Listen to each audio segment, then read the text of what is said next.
Live from New Delhi, you're watching DD India Live, India's voice to the world. I'm Ramesh Ramachandran. Coming up in the next 30 minutes. India revises FY26 growth projection upwards to 7.6%. Country grows 7.8% in the third quarter. Canada's Prime Minister Mark Carney arrives in Mumbai at the start of a 4-day visit to India. And Pakistan bombs Afghan cities after Kabul retaliates for an earlier Pakistani attack.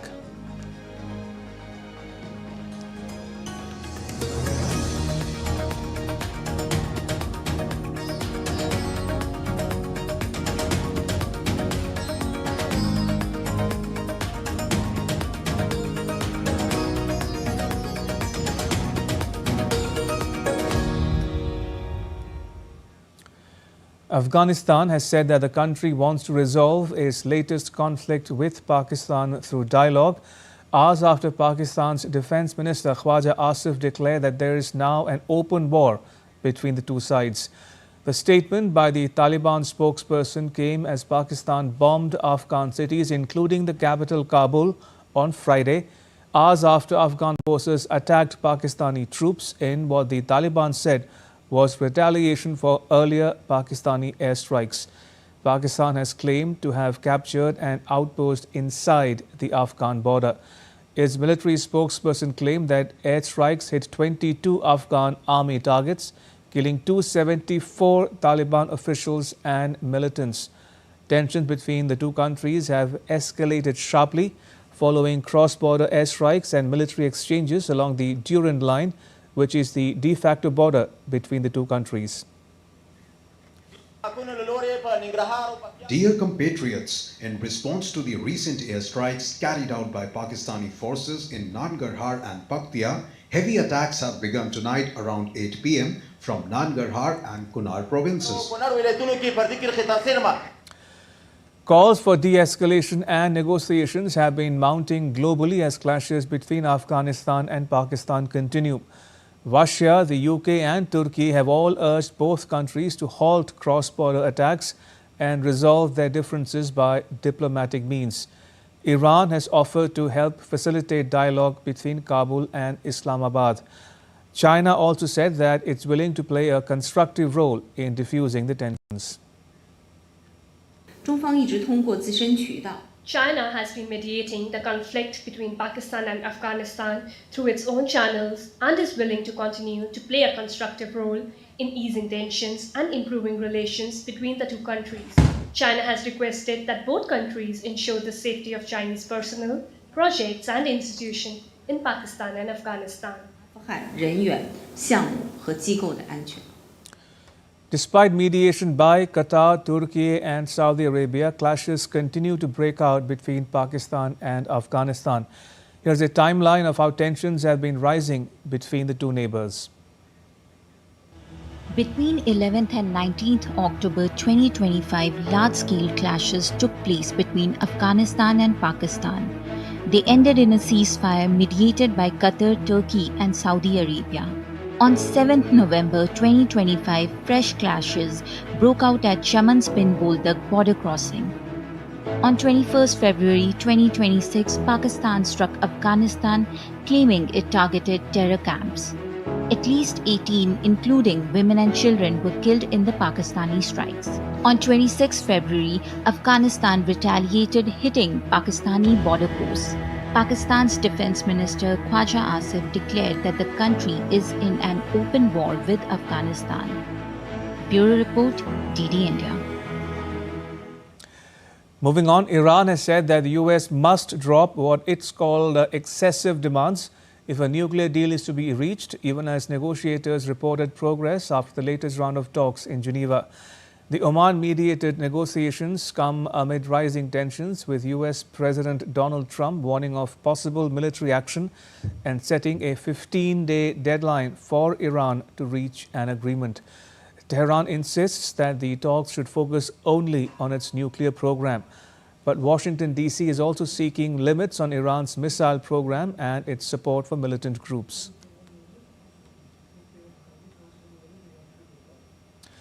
The US Embassy in Israel announced on Friday that non-emergency government personnel and family members are authorized to leave Israel because of escalating safety concerns. The decision comes amid heightened regional tensions following repeated threats from US President Trump to strike Iran. The US is currently undertaking its largest military buildup in West Asia in decades. Ukraine and the US concluded their talks and preparations are underway for the next round of negotiations. Ukraine's chief negotiator Rustam Umarov said that the objective is to make the next trilateral meeting involving the US and Russia as substantive as possible. He said that particular attention during the latest meetings was devoted to Ukraine's economic track and long-term support mechanisms. Separately, Russia's presidential special envoy Kirill Dmitriev held talks with US representatives in Geneva.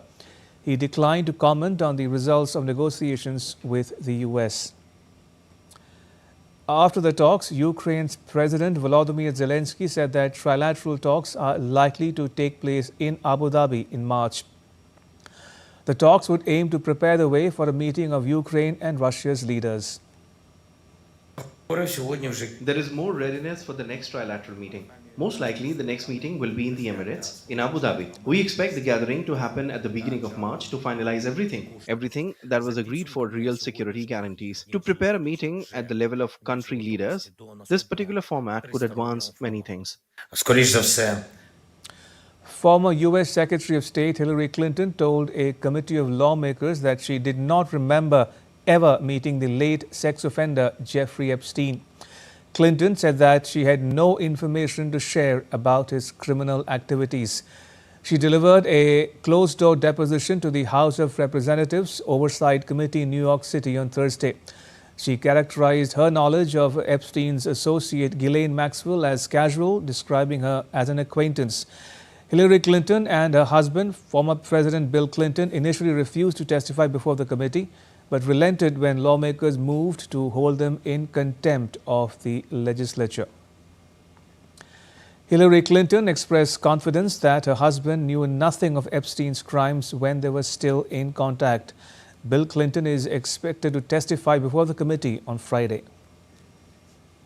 I answered every one of their questions as fully as I could, based on what I knew. I never met Jeffrey Epstein, never had any connection or communication with him. I knew Ghislaine Maxwell casually as an acquaintance.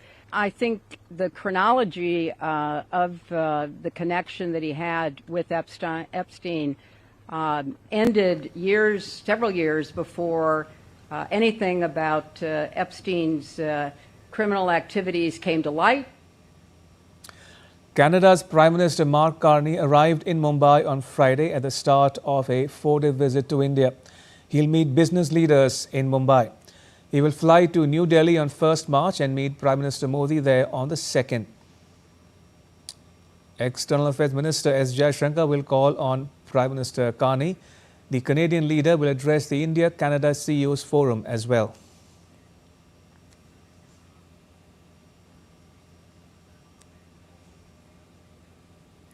And still to come on DD India Live. The Indian Navy commissions new warship to boost anti-submarine warfare capabilities and coastal surveillance. And President Draupadi Murmu witnesses the Indian Air Force's Vayu Shakti exercise in Jaisalmer.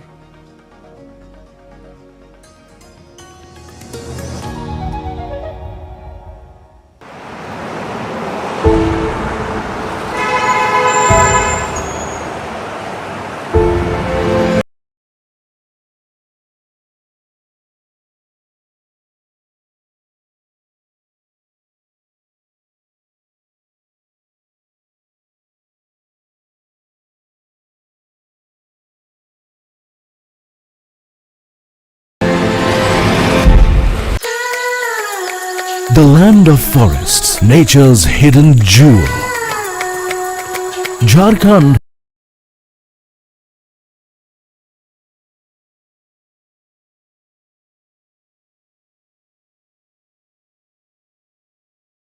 is a traveler's paradise. Welcome to Delhi.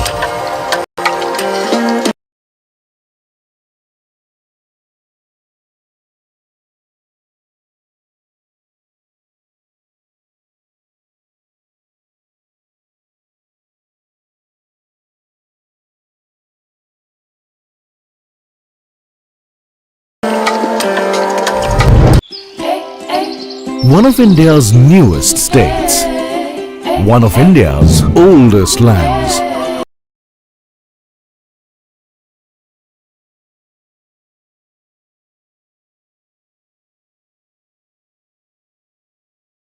Jharkhand is a hidden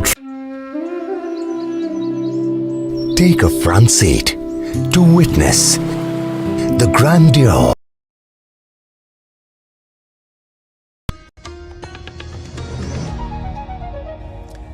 Welcome back. You're watching DD India Live. I'm Ramesh Ramachandran.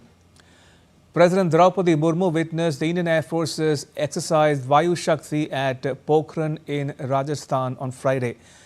As the sun set in Pokhran, the Indian Air Force's explosive desert display began. 77 fighter jets and more than 40 helicopters demonstrated their aerial prowess. Prime Minister Modi has underlined the importance of technology reforms and financial innovation in shaping India's future. Speaking at the first post-budget webinar for the 2026-27 series, the Prime Minister laid out his vision for a Viksit Bharat or developed India by 2047. DD India's Rahul Upadhyay brings us more. Prime Minister Narendra Modi has said that the country is riding on the reform express with government simplifying processes, improved ease of doing business and expanding technology-led governance. He emphasized that the focus must not be limited to policy intent only, but also on delivery excellence to maintain this momentum. Addressing a post-budget webinar on technology reforms and finance for Viksit Bharat through video conferencing, PM Modi said reforms should be evaluated not by announcements but by their impact on the ground. इस momentum को बनाए रखने के लिए हमें ना केवल policy intent पर ध्यान देना है, बल्कि डिलीवरी एक्सीलेंस पर भी फोकस करना है। रिफॉर्म्स का मूल्यांकन घोषणा से नहीं, बल्कि जमीनी स्तर पर उनके प्रभाव से होना चाहिए। Emphasizing that the national budget is not just a trading document but a long-term policy roadmap, PM Modi called for collective effort to realize the goal of a developed India by 2047. He highlighted India's extraordinary resilience over the decades, stressing that progress has been driven by conviction-led reforms, not by chance.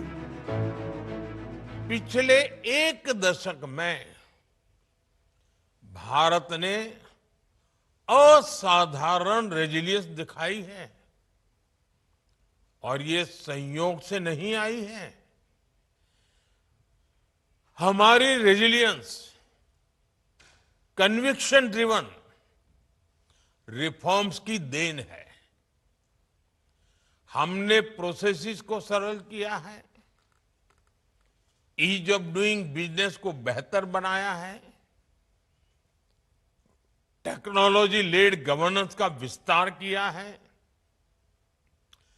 Institutions को मजबूत किया है और आज भी ये देश reform express पर सवार है। The Prime Minister said the effectiveness of the budget must be measured through tangible outcomes, expanding infrastructure, simplifying credit flow, improving ease of doing business, and ensuring transparency in governance. He added that these reforms should make citizens' lives easier while creating new opportunities. With technology and finance at the core of reforms, the Prime Minister's message sets the tone for India's journey towards becoming a developed nation in the next 2 decades. Rahul Upadhyay's report for DD India. India has unveiled a major overhaul of its economic measurement framework. The way GDP, Consumer Price Index and Index of Industrial Production are calculated has been revised, with new base years introduced to better reflect today's realities. GDP and IIP will now be benchmarked to 2022-23, while CPI shifts to 2024. This marks the 9th revision in India's national accounts. India's Q3 GDP showed 7.8% real growth, 8.9% nominal rise under the new series, reflecting broad-based expansion. India has revised the way it calculates GDP, CPI and IIP. The new base year for GDP and IIP is 2022-2023, while CPI shifts to 2024. The revised GDP series adopts double deflation, which separately adjusts input and output prices to measure real value added more accurately. It also uses supply and use tables to balance production and consumption data, and the proportional Denton method to align quarterly GDP with annual totals without artificial jumps. Data sources are being expanded. Household consumption, expenditure surveys, labor force surveys, and enterprise surveys will feed into the new weights. Administrative records like GST filings, vehicle registrations, and petroleum sector data will be integrated to capture real-time activity. The base year shift from 2011-2012 to 2022-23 reflects new industries like digital services, renewable energy, and gig work. Earlier, wholesale price indices dominated. Now, a wide basket of consumer and producer prices will be used. Informal and gig economies will be better represented. Food subsidies will be treated as transfers in kind, not product subsidies. Net GST collections, including cess, will replace gross GST. You would see that in all the 3 years, last 3 years, the growth rate, real growth has been over 7%. And the nominal growth rate over the last 3 years is averaging above 9%. And that's very important because these are the numbers when we talk of achieving Viksit Bharat 2047. The numbers being talked about are between 7 to 8% real growth rates and between 9 to 10% of nominal growth rates. According to the new GDP series with base year 2022-23, India's economy is projected to maintain strong momentum in Q3 of FY 2025-26. Real GDP at constant prices is estimated at 84.54 lakh crore rupees, reflecting a year-on-year growth of 7.8% compared to 78.41 lakh crore rupees in Q3 of FY 2024-25. At current prices, nominal GDP is projected to reach 90.91 lakh crore rupees, marking an 8.9% increase from 83.46 lakh crore rupees in the same quarter of the previous year. Similarly, real gross value added, GVA, is expected to rise to 77.38 lakh crore rupees, showing a 7.8% growth, while nominal GVA is projected at 82.58 lakh crore rupees, up 8.2% from last year's 76.35 lakh crore rupees.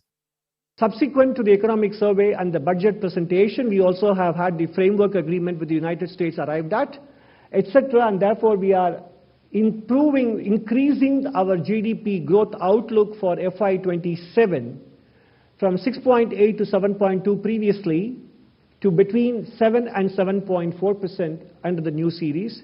We are actually, at the moment, we feel that the risk is on the upside in this range. That is, the economy is more likely to achieve a number closer to 7.4% rather than 7%, of course.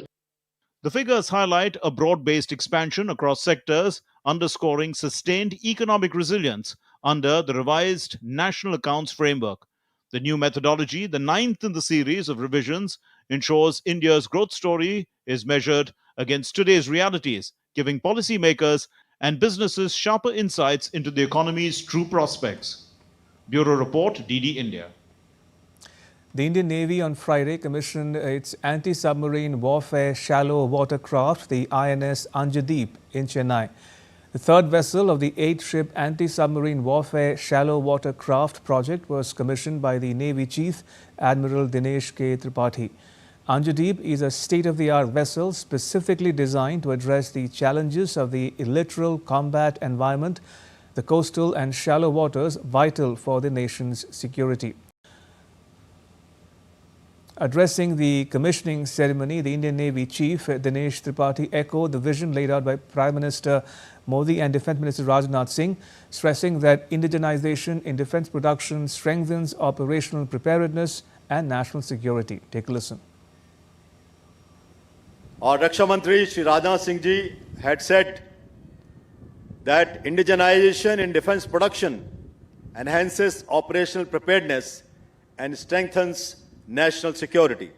In that spirit, our pursuit of Atmanirbharta, both in intent and execution, has ensured that the ship enters service with robust capability and operational effectiveness from the very outset, with minimal shipbuilders' liability. And now to all the news from the world of sport. Australia cruised to a 5-wicket win over India in the second women's ODI in Hobart to take an unassailable 2-0 lead in the 3-match series. India had managed to post 251 for 9 in 50 overs, with captain Harmanpreet Kaur and Pratika Rawal scoring half-centuries. Kashfi Gautam also shone, slamming 25 with the bat and taking 2 wickets with the ball. But Georgia Wall smashed a ton, while Phoebe Litchfield slammed 80 as Australia chased down a target of 252 in just 36.1 overs. With India winning the T20I series and Australia claiming the ODI leg, the multi-format series now stands at 3-2 in favour of the hosts. The third and last ODI will be played at the same venue on Sunday. The International Governing Body for Aquatic Sports said that the Diving World Cup scheduled for early March in Mexico has been cancelled. The announcement was in response to the recent unrest following the death of Mexico's most wanted cartel leader, El Mencho. World Aquatics said that the safety and participation of all athletes remains a fundamental priority for it. The Diving World Cup had been scheduled for 5th to 8th March and was seen as a key part of preparations for Mexican divers in the Olympic cycle leading up to Los Angeles 2028. Meanwhile, Mexico's President Claudia Sheinbaum thanked FIFA President Gianni Infantino for backing Mexico's World Cup plans and reaffirmed that host sites will remain unchanged. The FIFA chief expressed his support for Mexico continuing as a co-host of this year's World Cup despite recent unrest. The FIFA chief had confirmed that World Cup qualifying tournaments to be played in Guadalajara and Monterrey next month would not be moved. Mexico is set to host 13 of the tournament's 104 matches and is also scheduled to stage preliminary warm-up games before the World Cup opens on 11th June. And that's all for this edition of DD India Live. You can get the latest news on the DD India mobile app on both Android and iOS platforms. Scan the QR code to download it. And we'll be back with more news as it breaks. I'm Ramesh Ramachandran from all of us here in New Delhi. Thanks for watching DD India Live.